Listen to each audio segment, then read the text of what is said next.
Saya Sutrisno Wahdiat, mahasiswa Universitas Negeri Malang melakukan PPL yang kedua dalam PPG Daljab 2023. Mudah-mudahan bisa berjalan dengan baik. Silakan menyaksikan.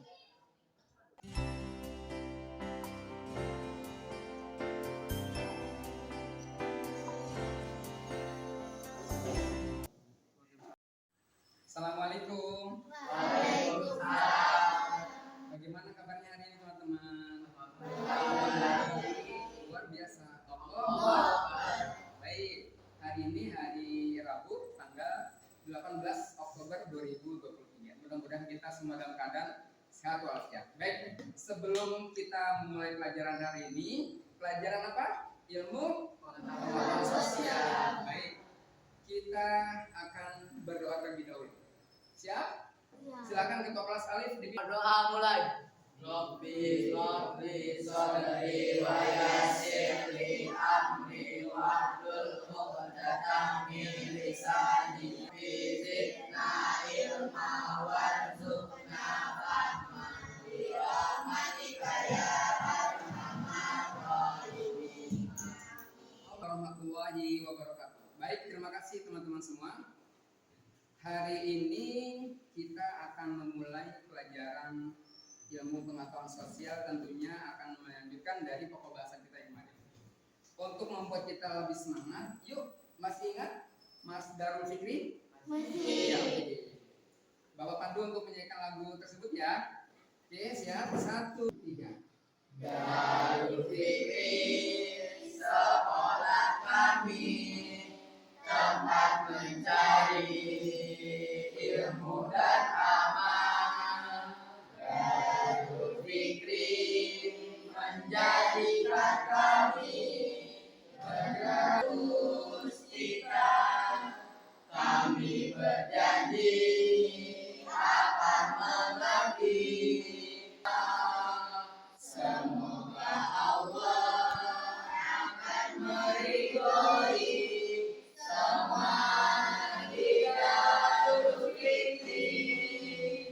Sopan santun dan mandiri, apresiatif, rajin dan takwa. Itulah kami Darul Fikri, pencetak generasi Islami. Pencetak generasi Islami. Baik, selanjutnya kita akan mengabsen terlebih dahulu. Siapa di antara kita yang hari ini sudah menyiapkan untuk sekolah dengan bersarapan? Ya, pasti semuanya sudah sarapan ya. Ya, sarapannya beda-beda. Ada yang roti, ada yang menggunakan nasi uduk dan berbagai macam. Karena dengan semangat itu timbul karena kita diawali dengan sarapan, ya. Baik, ya, teman-teman semua. Ada 20 siswa di sini yang tidak hadir, itu Muhammad Maulana. Ada kabarnya Maulana? Tidak ya? Ya baik, nanti Bapak akan menghubungi wali kelasnya.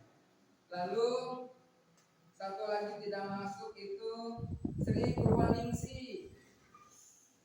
Ada kabar? Sakit ya? Ya, sakit. Sakit, baik, berarti ya 18 siswa yang hari ini masuknya. Baik, mudah-mudahan kita semua semangat untuk pelajaran kita hari ini. Ya. Baik, sebelum kita masuk ke materi, kita bermain ice breaking dulu ya. Perhatikan kata-kata yang Pak Trisno ucapkan. Saya Sutrisno. Saya datang ke sekolah membawa sisir. Sekali lagi, dengarkan kata-kata yang Pak Trisno ucapkan. Saya Sutrisno. Saya datang ke sekolah membawa sisir. Coba, ada yang tahu menjawab permainan ini? 3. Ya, silakan Afgan. Nama saya Afgan, saya datang membawa ayam. Ya, bagus. Silakan. Nama saya Brian, saya membawa bulldozer. Oke, hebat ya, namanya Brian. Hari ini Brian ke sekolah membawa bulldozer. Ya, tangan. Terima kasih ya. ya. Berarti hari ini kita sudah mulai semangat. Terlihat wajah-wajah kalian sudah tersenyum semua. Ada yang nggak tersenyum, barangkali dia hari ini tidak membawa uang saku. Ya, kalian senyumnya ini guys. Ya kalian, oke, baik semua. Sekarang kita lanjutkan pelajaran kita dari mengambil pelajaran yang minggu lalu. Siapa yang tahu materi minggu lalu? Ya, silakan Laila. Yang lalu tentang uang dan kelembagaan. Ya, betul sekali, tepuk tangan. Ya, terima kasih Laila. Ya, baik teman-teman semua. Materi kita minggu lalu terkait dengan uang dan kelembagaannya. Ya, baik. Pasti kalian semua hari ini dengan senyum yang ceria di saku kalian membawa uang saku. Betul? Betul. Ya tentunya yang dibawa ayah bunda kalian macam-macam ya nilainya, nilai nominalnya. Nah, ketika kalian sudah mendapatkan uang, berarti uang itu untuk apa? Ditabung, dibelanjakan, atau akan dibagi-bagikan? Akan dibelanjakan atau dibelikan sesuatu, ya. Baik, terkait dengan uang, maka kita akan menyambung pada materi kita hari ini adalah perdagangan internasional. Sebelum masuk ke materi, siapa yang tahu apakah itu perdagangan? Ada yang tahu perdagangan apa? Ya, siapa namanya? Ya, Wisnu, silakan. Wisnu, apakah yang dimaksud dengan perdagangan?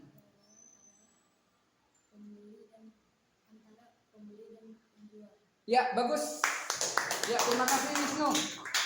Baik, jadi perdagangan itu adalah bertemunya seorang penjual dan pembeli untuk melakukan transaksi terhadap suatu barang. Ya, jadi kalau ada pembelinya tapi tidak ada penjualnya, kira-kira berlangsung nggak perdagangan itu, transaksi itu? Tidak akan berlangsung. Kenapa? Karena satu di antara pedagang dan penjual harus memiliki posisi yang sama-sama diketahui, ya, secara offline kah atau online? Ada kan perdagangan yang secara online, ada juga yang tidak secara online. Artinya apa? Ketika kita melakukan transaksi pembelian, ya, itu kita langsung bertemu terhadap penjualnya, ya. Contohnya seperti ini. Pak Tis membawa uang sebesar Rp50.000. Ketika Pak Tisno sudah sampai di toko, maka Pak Tisno membeli sebuah barang yang Pak Tisno inginkan. Itu berarti terjadinya suatu transaksi jual beli. Maka sudah dikatakan sebagai bagian dari perdagangan. Jual beli yang berada di tempat lingkungan kalian, yang ada di pasar atau di swalayan-swalayan, itu adalah bagian dari kegiatan ekonomi. Dari berbagai macam kegiatan ekonomi, maka akan terbuat menjadi sebuah kegiatan ekonomi. Dari satu penjual ke penjual yang lain, terjadinya perdagangan dalam aspek yang sangat besar atau potensial, maka semuanya akan mengalami suatu sirkulasi antara penjual dan pembeli. 3. Ya, teman-teman semua, materi kita hari ini mata pelajaran IPS adalah ketergantungan antara ruang dan pengaturan terhadap kesejahteraan masyarakat. Bagaimana masyarakat bisa sejahtera apabila terjadinya suatu kebutuhan di dalam masyarakat bisa terpenuhi. Salah satu kebutuhan ekonomi menjadi bagian yang sangat penting agar kebutuhan di masyarakat bisa dirasakan dengan baik. Contohnya saja dalam setiap rumah pasti dia akan berbelanja untuk kebutuhannya selama sebulan.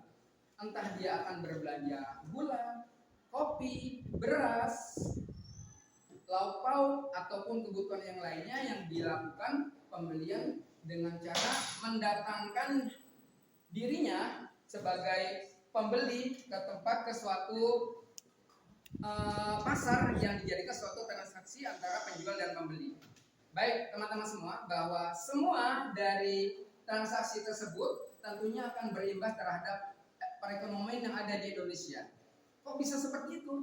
Iya, karena dari setiap seseorang membeli di swalayan ataupun di toko, dia akan dikenakan PPN, pajak penjualan, yang nantinya persentasenya diserahkan kepada bagian yang memegang dari pajak dari barang yang dibeli, ya. Jadi inilah sirkulasi. Kenapa kok yang namanya pembelian itu selalu ada kaitannya dengan kegiatan ekonomi? Karena ya seperti tadi, setiap pembelian akan dikenakan pajak penjualan.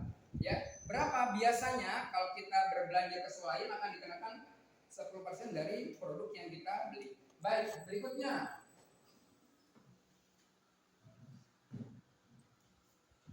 Ya, di sini ada komoditi.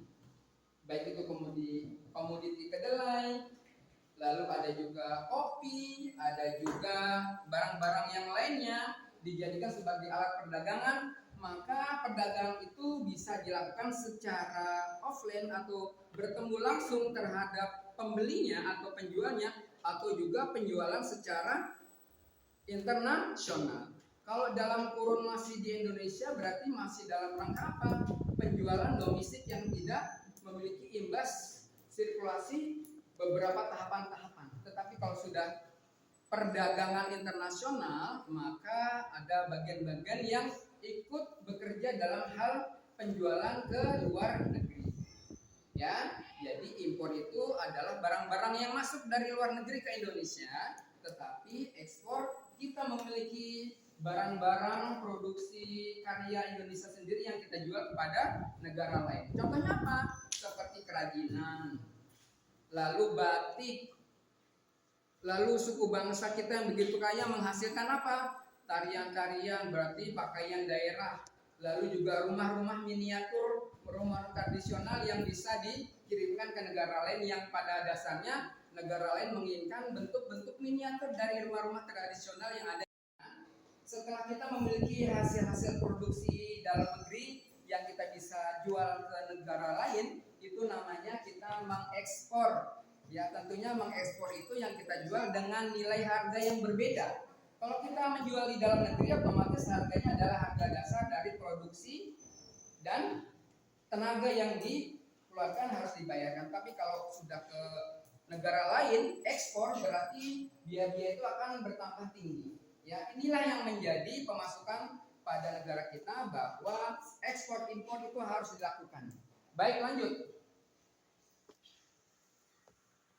Ya, inilah kenapa materi ini harus disampaikan kepada kalian terkait dengan perdagangan internasional. Karena yang pertama, menjelaskan pengertian perdagangan internasional dengan benar.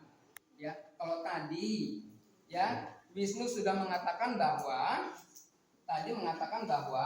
perdagangan adalah bertemunya antara penjual dan pembeli untuk melakukan transaksi perdagangan secara langsung atau tidak langsung. Betul sekali ya. Jadi kalau kita kaitkan dengan perdagangan internasional, berarti transaksi penjual dan pembelinya dengan negara lain, ya. Jadi bukan lagi yang dijual di dalam negeri, tapi kita sudah mengekspor, ya, menjual ke negara lain. Untuk apa? Tentunya akan menambah pemasukan per kapita per tahun dari uang negara. Begitu ya. Yang kedua, menjelaskan faktor-faktor yang mempengaruhi perdagangan internasional dengan tepat. Ya, menjelaskan faktor-faktor yang mempengaruhi perdagangan internasional secara tepat. Apa saja faktor-faktor tersebut? Faktor yang pertama adalah barang yang akan dijual itu sudah tersedia dengan baik. Biasanya permintaan dari setiap pembeli itu akan semakin banyak ketika permintaan itu sesuai dengan minat dari pembeli. Ya, jadi apa yang pertama? Terdapat barang yang akan dijual. Bagaimana mungkin ada permintaan tapi barangnya tidak tersedia dengan baik? Ya. Lalu yang kedua, saluran untuk penjualan sudah tersedia dengan baik. Barangnya sudah ada, sudah menumpuk di gudang. Tetapi sarana transportasi untuk mengangkutnya itu tidak tersedia. Berarti barang tersebut akan semakin lama di gudang, akan membuat barang itu menjadi kadaluarsa. Terlebih kalau kita akan menjual ekspor ke luar negeri, menjualnya adalah dalam bentuk makanan. Ya, maka yang kedua faktor tersebut adalah atau saluran menyalurkan barang-barang tersebut sudah harus tersedia. Yang ketiga, market pasar yang akan dituju harus jelas, ya, jangan fiktif, teman-teman semua. Kenapa? Karena produksi itu sudah dilakukan dengan mengeluarkan modal, dengan tenaga produksi karyawan yang begitu besar. Tetapi kalau penjualnya tidak ada, kita mau jualnya kemana? Maka akan mengalami kesulitan. Ya, jadi ada 3 faktor. Yang pertama adalah barangnya tersedia. Yang kedua, alat transportasinya sudah siap. Yang ketiga adalah apa? Tadi marketnya atau pasarnya sudah ada dan tersedia dengan jelas. Kami suatu negara melakukan perdagangan internasional 25 poin. Tersedia barang, transportasi, market. Ya, betul sekali. Ya, beri tepuk tangan untuk teman-teman Putra. Kelompok Putra sudah berani untuk tampil. Ya, sekarang giliran Putrinya silakan maju untuk memberikan kesimpulan dari materi perdagangan internasional. Faktor apa saja yang dapat menghambat perdagangan internasional? Tidak tersedia barang dengan baik, alat pengangkutan tidak tersedia, para tempat penjualan tidak tersedia. Ya, baik, betul sekali. Ya, terima kasih. Tepuk tangan untuk teman-teman semuanya. Ya, hebat-hebat ya. Baik, teman-teman semua. Jadi, pelajaran kita hari ini bahwa perdagangan internasional yang terpenting adalah tersedianya benda, barang yang akan kita jual. Yang kedua, transportasi yang sudah tersedia dengan baik untuk ke seluruh pelosok penjuru di Indonesia. Yang ketiga adalah adanya pasar tempat melakukan transaksi jual beli. Ya, baik, untuk hari ini barangkali cukup sekian ya. Ada yang ingin ditanyakan dari materi kita hari ini? Ya, baik. Kalau tidak ada, mari kita tutup dengan sama-sama berdoa dipimpin oleh Alif. Silakan. Siap, berdoa mulai. Bismillahirrahmanirrahim. Wal 'asr. Innal